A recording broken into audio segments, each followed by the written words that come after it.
আসসালামু আলাইকুম। আশা করি আল্লাহর অশেষ রহমতে আপনারা সকলেই ভালো আছেন। আজকে আমি আপনাদেরকে নিয়ে আসলাম এমন একটি ইন্টারেস্ট প্লেসে, সরাসরি ভারতে যাওয়ার একটি রাস্তা। তবে এটা কিন্তু অন্য ধরনের একটি রাস্তা। এটা ছিল রেল লাইন। এই রাস্তা থেকেই ভারতের পশ্চিমবঙ্গ থেকে উত্তরবঙ্গে রেল চলাচল করত।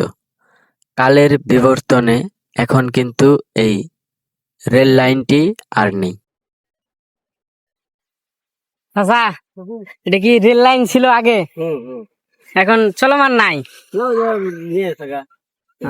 দেশ ভাগ হওয়ার কারণে কি এটা নষ্ট হয়ে গেছে? তার আগে আপনারা কি চলাফেরা করেন নাই ট্রেন দিয়ে?